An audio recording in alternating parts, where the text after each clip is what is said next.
there we go. Go ahead, Mike.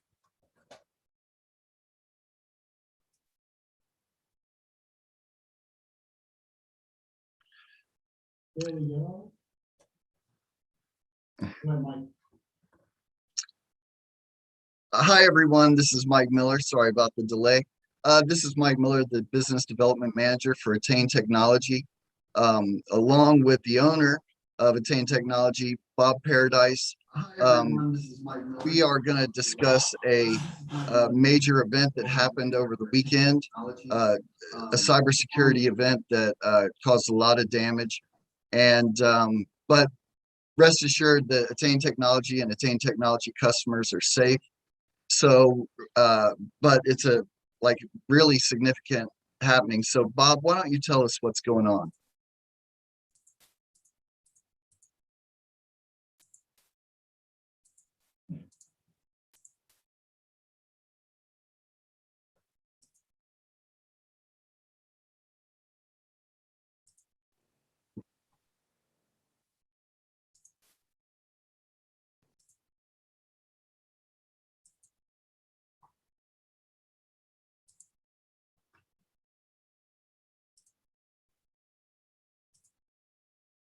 Can you hear me? Yeah, I can hear you. Sorry about that, guys. I was getting feedback from both systems. Sorry about that. So yes, we got a notice on Friday evening, basically that there was a breach. And one of the things that we got notified by is one of our greatest vendors, Huntress, and we'll talk about them a little bit later. So basically what had happened is Kaseya, a tool that managed service providers like ourselves use, had a zero-day flaw. And in that zero-day flaw was a way for the hackers to inject some code, right? So to take and send something through the Kaseya platform to the MSPs, which ended up getting sent to their customers. And basically what this did is this encrypted about 1,500 endpoint customers and compromised about 50 MSPs. And out of the thousands of MSPs that Kaseya works with, you gotta think about it. It's pretty amazing that they only got 50 partners, right? And we are told, so we use a platform called Huntress, and Huntress was the first company. Huntress is a security platform that we use that looks for footholds on networks.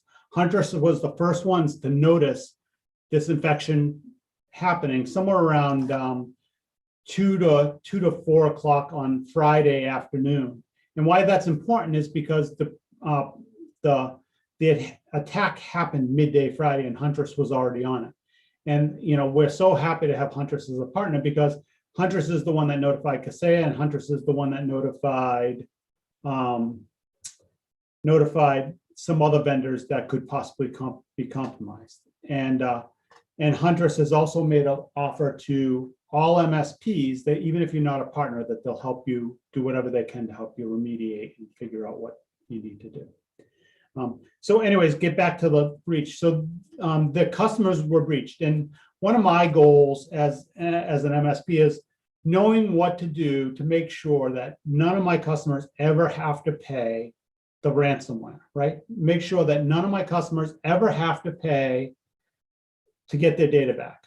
So we do that in a lot of different ways, right? So this Kaseya breach circumvented all the security that those MSPs put in place, and they were encrypted. But even if you get encrypted, there's ways to make sure that we can recover that data. And that's probably the most critical point. Security is layers, right? So how do we protect the defense? How do we protect each endpoint? And that gets a little bit more difficult as we go, we have a laptop, now it connects to 50 different wireless networks. So you're not protecting all of those networks, but you need to still protect that endpoint. And there's utilities that we use. We use products like Cisco Umbrella, which help us protect you. We use products like Huntress and Cylance antivirus. Cylance, talking about Cylance antivirus, it's next gen antivirus. It's state-of-the-art artificial intelligence antivirus, and they work hand in hand with Kaseya to help prevent these attacks, right? To help limit the spread of those attacks. And they did a pretty good job, because if you really think about it, only 50 MSPs attacked is a tremendous feat. However, if you're one of the 50 MSPs, or if you're one of the 1,500 clients that got ransomware, it's not fun, right? And one of the things we did notice through this attack is that the MSP community came together, right? I belong to something called CompTIA's ISAO. It's a information security sharing organization, and we have now put together a permanent code red team, and I am now on that team to assist any other MSPs that might have a security issue like this. And why does that benefit me and my customers?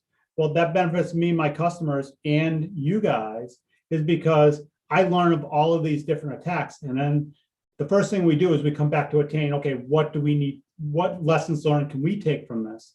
So as we do these different type of events, we learn different things. Like in this attack, we learned that we have encryption keys for our clients, right?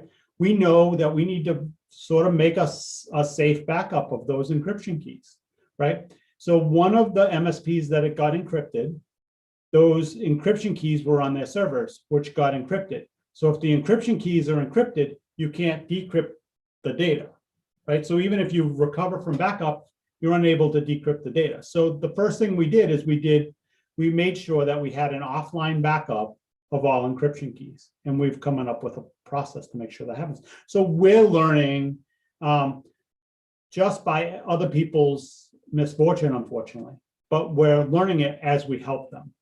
And I think that that's important. I think it's all about people. It's about helping people.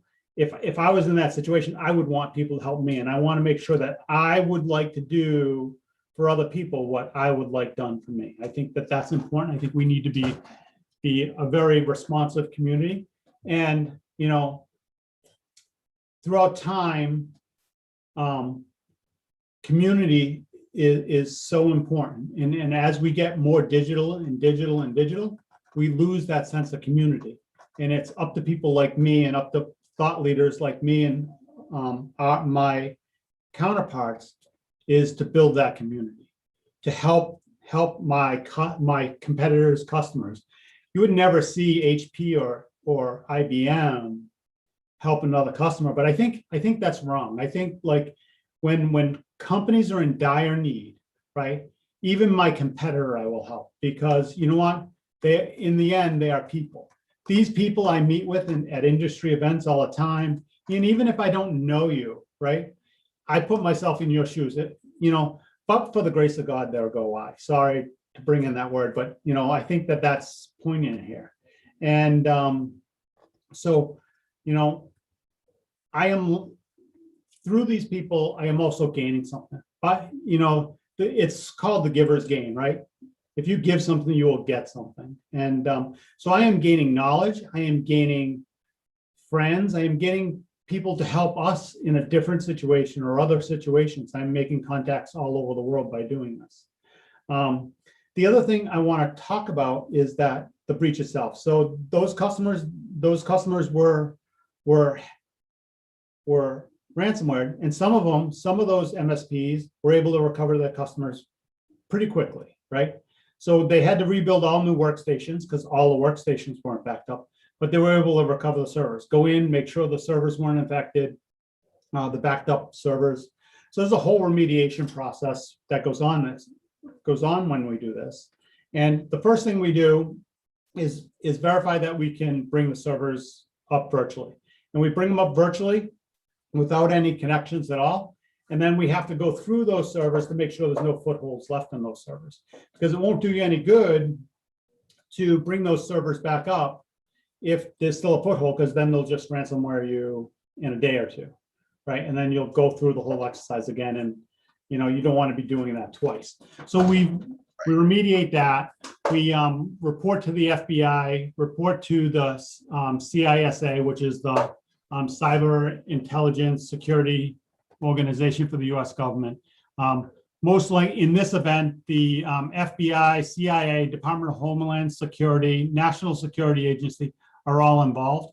And there's some elements of the attack that they can't talk about yet. So there's some things that we haven't learned yet because it's still considered classified. This is definitely a classified event. This is the biggest attack on an MSP or on the IT community thus far. And oh, sorry, go ahead, Mike. No, I was just saying, wow, it's a significant event because they attacked the people who are protecting other businesses. And I know that they have, like Kaseya has an on-premises tool and a software as a service cloud tool, and it was the on-premise tool that they attacked. But does that mean that over the lab, because, and I know that they haven't rolled out an update yet, but does that mean that the customers on the SaaS tool are still protected, or they're not being monitored right now, even though they're up? So the SaaS tool, the Kaseya SaaS tool, was compromised, but nothing was breached. There was more security in place, and Kaseya has taken some of that security and pushed that down to the on-premise. So good question, because what happened with Kaseya is they have a SaaS platform, security as a service platform that they host in their data centers, and then they had Kaseya on-premise. The people that were compromised, that their customers were encrypted, were only the on-premise people. The attack failed on the SaaS platform. If this attack had succeeded on the SaaS platform, we'd be talking a totally different story, right? But sorry, could you just repeat that question again, Mike? Well, basically, because they attacked them and Kaseya hasn't rolled out an update yet that fixes everything, are they able to monitor it all? I mean, I believe that most of their clients are still, at least 80% are able to work and do business. But are they able to be monitored and protected? So yes, so as soon as this attack happened, that was a great question. As soon as this attack happened, Huntress started developing some tools, Cylance developed some tools, and both of those companies assisted Kaseya in some research, R&D, and lent them their resources. So Kaseya has developed a tool, a monitoring and detection tool, and they've built in some protections, and they've also patched the code in their on-premise system. And I believe that they've patched the, they've patched the SaaS system, and I believe they've patched the on-premise system by now. And so you are protected, and that code vulnerability has been patched. But if you guys know anything about zero-day exploits, you don't know them until they're known. So that's the difficulty, right? And this wasn't like someone getting onto your computer. This was, there's a database engine called SQL, and there's information passed. It's like every time you go to your bank, all of that information that you see on your bank account, right, is held in a database. Well, to search that database, you issue a command to that database, and it gives you back the information you want. What they did is they injected some code, some commands to the SQL database, and there was a flaw that allowed them to execute a command they shouldn't have been able to execute. That's probably oversimplifying it, but that's probably the best explanation I can get without getting really technical. Okay. So what the industry is doing is we're really coming together. We're looking at all of our tools. Our vendors have all looked at their tools. They've all decided that there's some extra protections we need to put in place, like us backing up our encryption keys. There's some other protections that we can't speak to yet. And then there's some protections that we're going to talk about and implement here at Attain, like adding some additional layers of security, just to help us prevent an attack like this. Our tools were not compromised, and tell you the truth, I am so happy that we have the partners that we have. Huntress was the first one to find the defense, and if we were infected, they'd be right there to help us. They were the first ones to notify Kaseya. They were the first ones to put a block in place to prevent more of their customers from being blocked. So, they were already proactively working on our behalf. Cylance was the same way, and Dado has spun up their Code Red team. So Dado, if you don't know what it is, it's a state-of-the-art premium provider of backup and disaster recovery. And we choose Dado because before Dado, we would have some type of emergency. Let's say we'd have a hardware failure, possible server down emergency. The first thing I would do is start losing sleep. I'd be like, check the backups, make sure they're good, spin them up, And we'd go through this 3-hour exercise and the server would be back up in 20 minutes and I'd be panicking and I'd have a heart attack. And post Dado, I know the data is secure. We look at it every day. Dado spins it up into an image. So it spins it up and takes a screenshot of the server booted on its appliance. It replicates the data off to a data center every evening. And then it replicates that off to a second data center. And it's all encrypted, hence those encryption keys I needed to make sure we had backed up. But as well, what they do is they put a 30-day lock on the second data center. And then they make the first data center 30-day recoverable. So even if the on-site appliance was wiped out, the hacker found a 0-day exploit on the local appliance, we can still spin them up on the cloud, right? So we still have those abilities.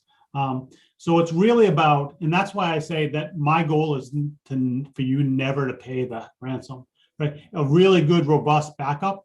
Yeah, it's not cheap. I'm telling you, it's not cheap and it's expensive, and I pay it myself, right? Dado charges me full rate for the service. I pay what you would pay, but I'll tell you what, it's second to none. And in a good disaster recovery and backup and disaster recovery plan is probably the most critical piece that you could ever do, right? If you did nothing, you have no antivirus, nothing, you have no passwords, nothing, not that I recommend any of this, but if you just had a backup and disaster recovery appliance with a backup and disaster recovery plan, that's better than anything else you could do. Now, all the other protections will help you prevent from being encrypted in the first place, but the data will make you recoverable. And that's the key, because if you do just some type of online backup, there's a good chance that data gets encrypted and you can't recover it. So, and then we're talking downtime, right? So let's talk about downtime. Downtime's critical for a business. 60% of businesses don't come back from a ransomware attack not due to the ransomware, or not due to the encryption, not even including to the lost data. It's due to the downtime, inability to service their customer base, or inability to service their financial income stream, right? And if you're unable to service that, then what good are you, right? Because like for instance, there's a Swedish grocery store chain, Coop supermarket, has 800 stores, and they've been down for 6 days because they can't access their cash registers. So how much did that cost them? Yeah, I just read an article about that. So what they are doing is they are replacing all of their cash registers in all 600 stores. So not only do they have that loss of time, and this is a good disaster recovery plan. Let's talk about that. If you have that type of downtime, how do you continue to create revenue, right? Yeah. I think it's kind of insane for supermarkets. You know what? Give the cashiers calculator and let them sell. Like, continue to bring in that income, because that's the lifeblood, right? Yeah, you might have a lot of computer work to do later to refigure out inventory, retake inventory, and all of that. But let's keep that income talking, or at least talk about it. Let's come up with that plan. I think that the Coop supermarket's total downtime till they're 100% restored is probably going to be like 30 days, right? Can your business stand 30 days with no income? They'll start to generate income store by store, but you're talking 600 stores, so it's going to take a while. especially in COVID times now, because you think about the supply chain. So now they're looking at taking registers out of one store, retrofitting them, and put them into another store because they probably can't bring in all the hardware they need all at the same time too. So, Yeah, but a good disaster recovery plan, knowing what your downtime might be, deciding what's an acceptable level of downtime, right? And then we can gauge your recovery plan for that downtime. Do we have a whole set? Let's say 0 downtimes in your ballpark. Do we have a whole separate set of hardware ready to go that's offline, right? That we spin up the data appliance and vet the data on it, and then start spinning those up on the spare hardware. I mean, so I think I'm sorry. So does a business continuity and disaster recovery plan include, options for different scenarios like that? it does. So really, it's when I sit down with somebody and I say, okay, what is your tolerance for downtime? Let's talk about disaster recovery and continuity, and I can give them very rough ballpark numbers of what those scenarios would cost to implement, and they can make a decision for their organization. I can say, well, to do the spare hardware, that's going to be $70,000 sitting on the shelf, right? Is that something you want to do, right?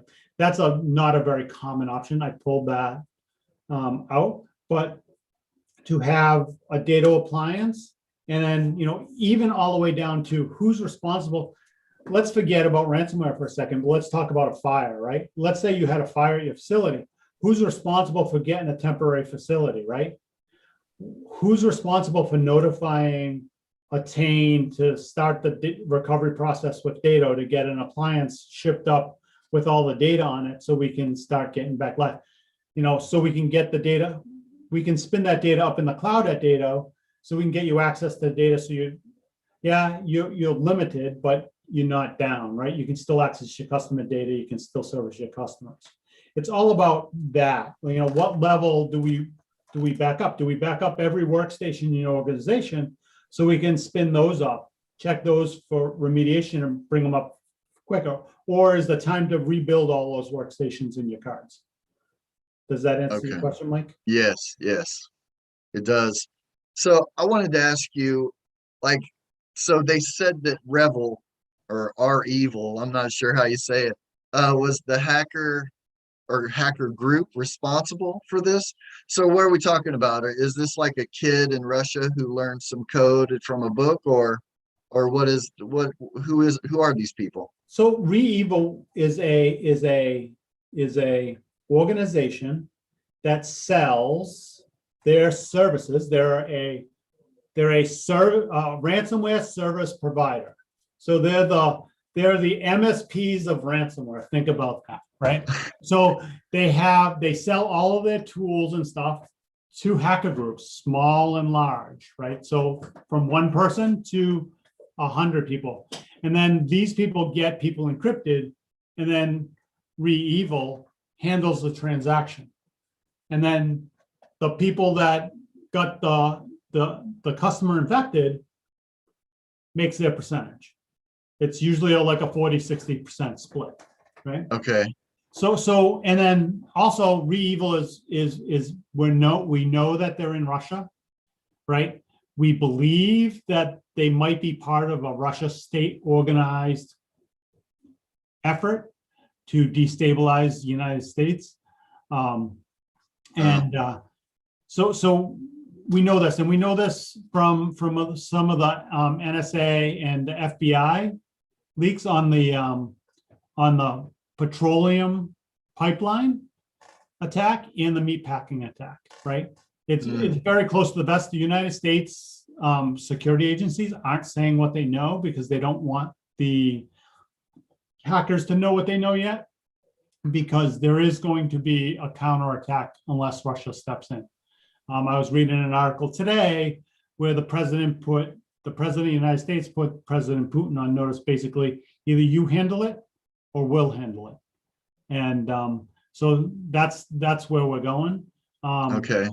And, we might never hear about what they did to handle it because they might just dismantle the organization, right? Okay. They might just make it so that they can't do business anymore. I know, I'm pretty sure that the US government knows who's perpetrating the attacks. Okay. However, I'm sure Russian sovereignty is coming into why they're not just jumping in and doing something. Okay. So when you say organization, you're not talking about a guy or 5 guys who got together. You're talking about hundreds of people who are actively a criminal organization. Yeah, they're like the new mob, right? So, Okay. and we're probably talking thousands. ReEvil is probably thousands. It's not even Wow. hundreds, right? Is ReEvil the only one in the world? No, I personally know of like 10 names, but I know I don't know them all. There's a lot. Okay. And then, it's dynamic because I could start my own organization tomorrow. I could move to India or Russia and start my own organization tomorrow. And Yeah. by doing it across international borders, makes it a lot more difficult. Okay. Okay. So with all these criminal organizations trying to basically attack businesses so that they can hold their data ransom, so that's because I heard ReEvil wanted $70 million to give a decryption key to decrypt this problem that they caused with Kaseya. So, how prevalent is this, and should businesses be worried? I think worried is the wrong answer, right? Okay.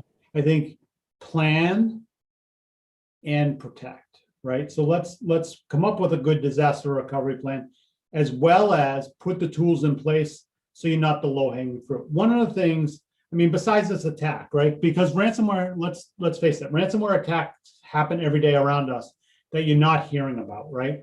You hear about the Kaseyas, you hear about the pipeline, you hear about the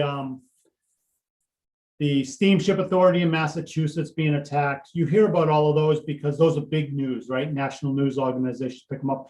And all of those organizations somehow, some way have some government accountability. They have to report for financial reasons, for FCC reasons, or they have government contract reasons. So they have to make it public. And in a large organization, if you see that meat just stops flowing or oil just stops flowing out of a pipeline, it's noticeable. The public knows, and if you don't say something, it just becomes a bigger story and a bigger problem, right? But with all of the companies around you, I guarantee you, right in Massachusetts around me right now, there's probably 100 companies being ransomware, right? Wow. Maybe more, maybe less, but I would guess about 100. For every one you hear about, there's hundreds that you don't hear about. And so it's really about planning. It's about making sure that you're not the low-hanging fruit and that you have the tools in place, like Huntress and Cylance, that are proactive, always learning. So if you look at Huntress, right, why do they help out MSPs, Kaseya, and all of these other companies when they see this? Well, they do it for the same reason I do, right? They do it because they have a sense of community, right? They give back, but also look what they gain out of it. They gain knowledge, right? They understand, they get to see not only what they've detected, but then Kaseya shares all the backend code with them as well. So they can figure out, okay, how do we really prevent this attack, right? So they're proactive from that standpoint. So my goal is for you never to pay ransomware by an outstanding disaster recovery plan and disaster recovery service, but also not making you the low-hanging fruit, because we can take the apples off the bottom of the tree. Those are all the people that get ransomware on a regular basis, that not through a utility, right? But if you're hard to pick, if you're at the top of the tree, you'll probably last a lot longer. Eventually our US government's going to step in and help us with these attacks. But until then, we're on our own, right? We're really defending on our own. We're in a day of cyber war, and it's our own jobs to create our fortifications to make sure we're protected. And that way is to make sure you're not the low-hanging fruit. Have tools like Cylance, which is artificial intelligence, next-gen antivirus. It's not depending upon checking a definition to see if this file is bad, because by that time it's too late, right? These are zero-day exploits. It's looking at the behavior of what's going on the computer and saying that doesn't look right. It flags it. And then somebody back at a knock says, hey, I just got a notice. Let me look at that flag. That's not good. Let's block that attack, right? And that's what they're doing. That's what, Huntress does that for us. Cylance does that for us.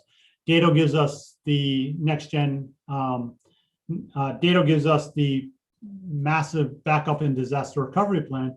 But also we have one more tool in our belt. We use Cisco Umbrella with the Cisco Threat Network Intelligence platform. So we have all of these tools. We put them all together. And that what's puts you at the top of the tree. Because when you make it too difficult for a ransomware attack, they'll just move on to somebody that makes it easy. There's 40,000 people that are easy. There's Yes. 20 people that is difficult. And it's our job to make it as difficult as possible. I'll tell you, there's nobody, if a hacker wants into your system, there's nobody that's going to stop them if they're good, right?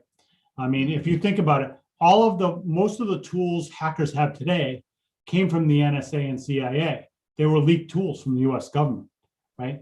Those were tools the governments were using before the hackers were using them. Right? Oh, wow. Right? So 3/4 of the tools that they use today came from those sources. Okay. So it sounds like you're saying that it's not a matter of if you're hacked, it's when. Well, if you do nothing and you don't protect yourself, it could be when. But Okay. the further you move yourself up that chain, the less the likelihood. Okay. I'm not saying that it's imminent that you'd be ransomware, but what I am saying is unless you put yourself on the top of the tree, it's likely. Okay. Okay. Okay. Wow. Well, this has been a really interesting conversation. I've learned a lot about cybersecurity and what you need to do to protect yourself. Is there anything else that you'd like to add to this discussion? The only thing I'd like to add is that the number one thing you can do for protection is get your end users trained, right? Train your end users on how to not fall for the phishing attempts and all of that. And if you want to engage in training your company in cybersecurity, please contact me. I have a number of free accounts that I can give out to get your employees trained. They are very limited, so act pretty quickly if you're interested. So all of my customers, all my managed services customers already get that included into their service. And it's something that I can extend to you guys as well. My goal here, and if you want to schedule an appointment so I can ask you some questions and give you some advice, I'll give you some free advice on how to protect your company. My goal is, even if you're not an Attain customer, how can I help you never pay the ransomware? That's my goal, is help hopefully get you so you never have to pay a ransomware. But more importantly, don't have to go through the turmoil of being ransomware and having your business crippled. We work so hard for our businesses and we put so much into them, so much blood, sweat, and tears. And it is soul crushing when something like this happens to you. So, yeah, I can't imagine. The pain of knowing that everything you've worked so hard for is in someone else's hands and they're blackmailing you and ransoming it back to you. That's horrible. Yeah, I agree. So, but yeah, definitely reach out to us at attaintechnology.com and speak directly with Bob, and he'll help you with all of your questions and cybersecurity needs. Bob, I really appreciate this, and thanks for doing this last minute. I know that you're busy, but this is, I think, really helpful for everyone. Excellent. Everybody, go home, have a great day. Make sure you don't pay the ransom, right? So whatever you do, whether you engage my services or engage somebody else's services, make sure you're protected, right? That's the whole goal. Let's kick these guys' ass. Excuse my right. Exactly. Don't pay the ransom. Don't pay the ransom. Yep. Love it. All right. All right. Thanks, Bob. Thanks, guys. Have a great one.